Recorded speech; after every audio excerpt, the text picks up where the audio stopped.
Meus irmãos, a paz do Senhor. Amém. A vitória é nossa. A vitória é nossa. A vitória é nossa. Glória a Deus. Os irmãos podem tomar o nosso assento. Ontem à noite, eu pedi aos irmãos que estivessem orando por mim. Pedi a alguns irmãos que estivessem jejuando por mim hoje por 3 horas. Já há alguns dias eu tenho passado uma tribulação muito grande na minha vida. Principalmente esta semana eu tenho me colocado na presença de Deus porque fui tremendamente assolado espiritualmente. E não foi fácil. Uma batalha espiritual muito grande, sentindo os céus fechados, sentindo uma nuvem negra pairando. Alguns dias atrás, eu tive 2 sonhos com 2 serpentes que me picavam, que me atacavam. No último sonho, eu me levantei de madrugada e comecei a repreender Satanás, a repreender aquela serpente. E para a glória do nome do Senhor, hoje pela manhã, na Santa Ceia, eu já pude sentir os céus abertos sobre a minha vida, sobre o meu ministério. Eu quero glorificar a Deus pelas orações das irmãs. Já pelo longo do nosso ministério, eu sempre compartilho as nossas viagens, as nossas pregações com a nossa igreja lá em São José, no Vale do Rio Preto. Tem um grupo de irmãs lá, de irmãos que oram por nós, que consagram a sua vida por nós. E eu quero contar a partir de hoje com a oração desta igreja, deste círculo de oração que aqui está. Eu peço ao Espírito de Deus que Deus possa me dar mães de oração aqui neste lugar. Porque não é fácil, irmãos. Deus não levanta homens, Deus não levanta profetas, Deus não levanta homens ungidos para nossa vaidade. Deus nos levanta para abençoar a igreja. A Bíblia diz que é Deus, que Davi entendeu que o Senhor o levantava como rei de Israel e confirmava o seu reino por amor ao seu povo. Se Deus levanta os pastores, os pregadores, os profetas, os evangelistas, é por amor à sua igreja. É por isso que Deus tem nos fortalecido e precisamos que a igreja nos cubra de oração.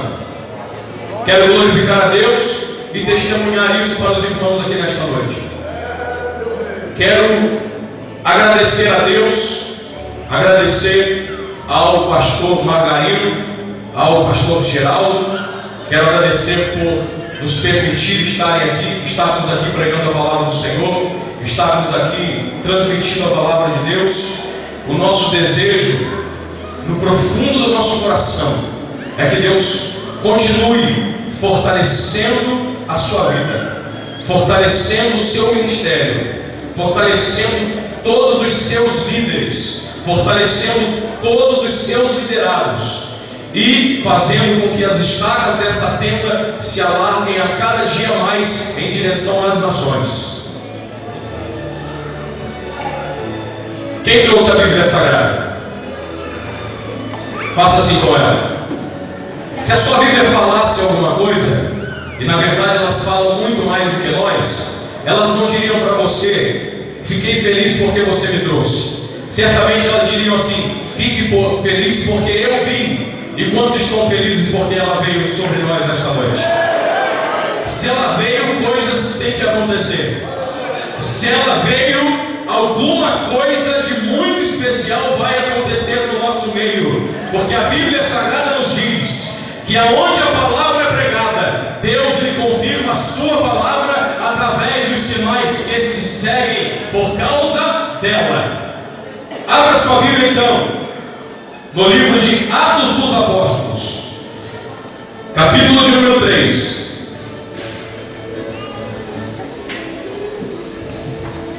Atos dos Apóstolos, capítulo de número 3.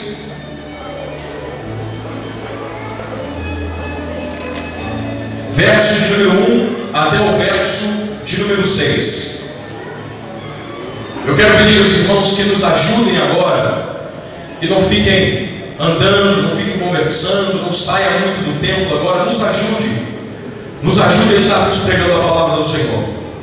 Livro de Atos, capítulo 1, versículo de número 6. Se você ficar até o final, eu tenho certeza que você não vai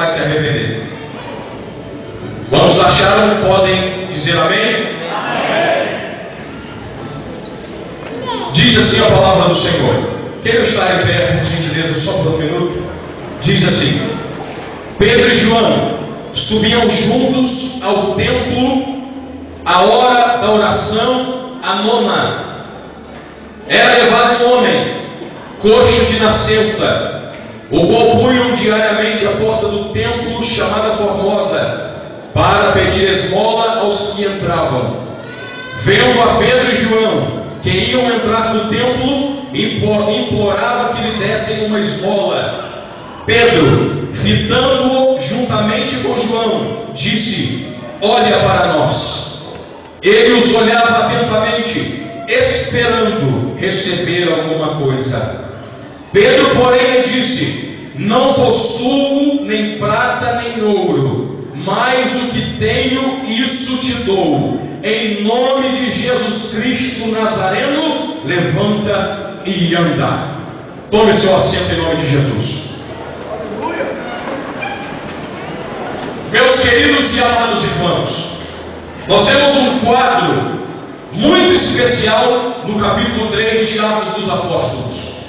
Logo depois do dia de Pentecostes, logo depois de Deus começar a levantar uma multidão de almas para acrescentar a sua igreja em Jerusalém, e a Bíblia diz que todos os dias o Senhor acrescentava as almas que haviam de se salvar naquele lugar.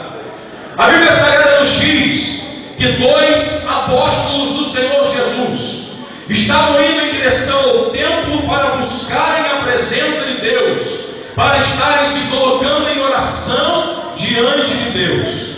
E a Bíblia Sagrada começa nos dizendo que Pedro e João subiam ao templo para a hora da oração, a nona. Pedro e João, é interessante que não estavam andando um somente, não era um somente que estava indo em direção ao templo, eram 2.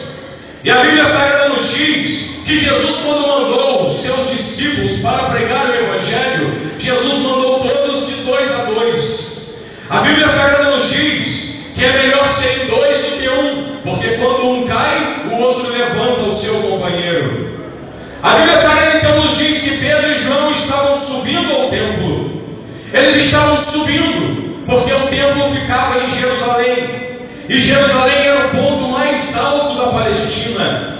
Quando nós estudamos a Bíblia Sagrada e nós observamos ela, por exemplo, todos aqueles que iam para o Egito tinham que descer até o Egito, era um caminho de descida, mas todos aqueles que tinham que ir para Jerusalém era um caminho de subida.